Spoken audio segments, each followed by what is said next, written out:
বলতো যে জিনের বাদশা আছে, হামকাইল নাম বলতো, যে হামকাইল মক্কেল এ কিন্তু তোমাকে ছাড়বে না। ইনি জিনের বাদশা, বয়স নাকি 400 বছর। বিশ্বের যে কোনো জটিল সমস্যার সমাধান নাকি তার হাতের মুঠোয়। শুধু তাই নয়, সাধারণ মানুষকে রাতারাতি কোটিপতি বানানোর আলাদিনের চেরাগও আছে তার কাছে। সেক্ষেত্রে আপনাকে চালতে হবে সঠিক চাল, আর টাকা খাটাতে হবে জিনের দেওয়া পরামর্শে।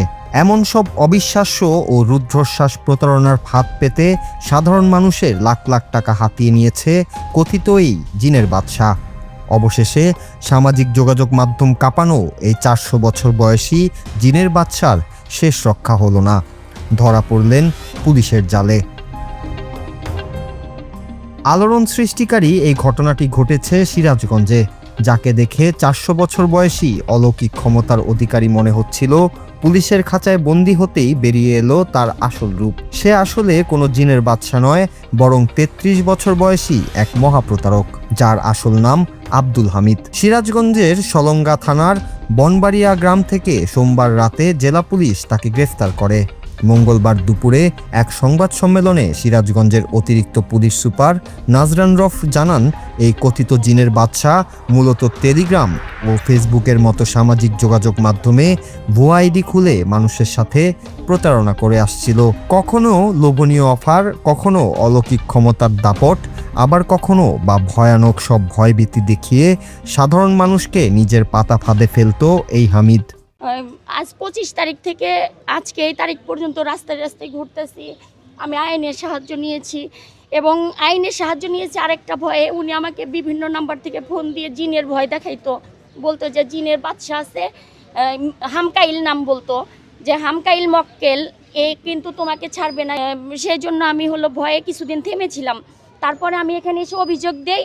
অভিযোগ সাপেক্ষে এসপি, তারপরে থানার ওসি, ওনারা তদন্ত নিয়ে দারোগাকে পাঠায়, এবং দারোগা 28 তারিখে এটা যে ওই সাকসেস হয় যে এটা সত্য। ওনার কি পরিমাণ আমাকে কথা বলেছে, যে আমার ব্রেন ওয়াশ করেছে, যে আমি নিজেই 100 গ্রাহককে করাইছি।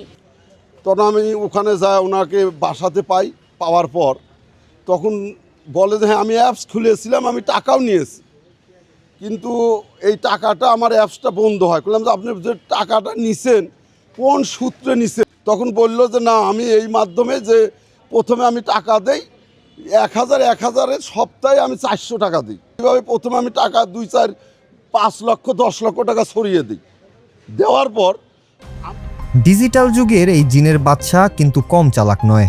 নিজেকে বিশ্বাসযোগ্য করতে সে ব্যবহার করত এআই বা আর্টিফিশিয়াল ইন্টেলিজেন্স প্রযুক্তি। এআই দিয়ে ভুয়া লিফলেট এবং অফিসিয়াল ধাঁচের চোখ ধাঁধানো সব ছবি তৈরি করে সে মানুষকে আকৃষ্ট করত।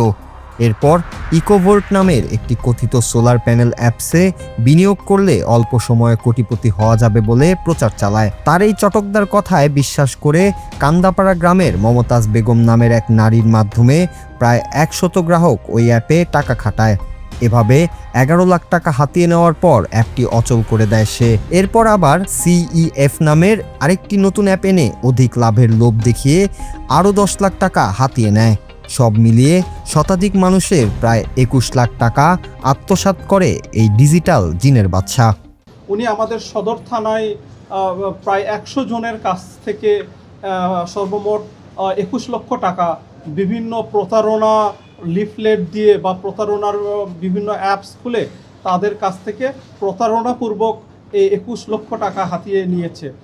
এই ঘটনাটি বেসিক্যালি এই আব্দুল হামিদ অভিযুক্ত ইকো আর্টস নামে একটা অ্যাপস এবং আরেকটি CEF নামে দুইটা অ্যাপস উনি খুলেছে, এবং এখানে বিভিন্ন লিফলেটের মাধ্যমে বিভিন্ন লোভনীয় অফার দিয়েছে। তো এভাবে উনি বিভিন্ন বিকাশ, নগদ সহ ওনার যে অ্যাপসের যে সিস্টেম আছে তার মাধ্যমে বিভিন্ন সময়ে আমাদের সিরাজগঞ্জ থানাধীন 100 জনের মতো গ্রাহক 21 লক্ষ টাকার মতো সেখানে ডিপোজিট করেছে। বাট তাদের যে লাভ পাওয়ার কথা তারা আকস্মিকভাবে দেখছে যে তার অ্যাপসটি আর কাজ করছে না। আমরা তাকে গ্রেপ্তার করেছি। তার বিরুদ্ধে যে আইনগত ব্যবস্থাগুলো সেই ব্যবস্থাগুলো আমরা নিচ্ছি। টাকা পয়সা সব খুইয়ে গ্রাহকদের যখন মাথায় আকাশ ভেঙে পড়ল, তখন মমতাজ বেগম সদর থানায় একটি প্রতারণার মামলা দায়ের করেন। মামলা হতেই নড়েচড়ে বসে পুলিশ প্রশাসন। পুলিশ সুপারের নির্দেশে মাঠে নামে পুলিশের একাধিক চৌকস দল। আধুনিক তথ্য প্রযুক্তি এবং উন্নত গোয়েন্দা নজরদারির মাধ্যমে অবশেষে আসামির সঠিক অবস্থান শনাক্ত করে তাকে লুটের মাল সহ গ্রেফতার করা হয়। গ্রেফতারের সময় তার কাছ থেকে প্রতারণার কাজে ব্যবহৃত একটি ওয়ালটন ট্যাব, একটি দামি স্মার্টফোন এবং এআই দিয়ে তৈরি প্রচুর ভুয়া প্রচারপত্র জব্দ করা হয়।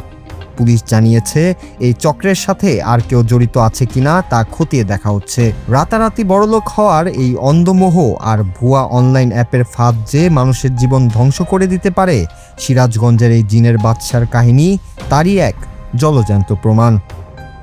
নূর Raju, Bangla TV, news desk.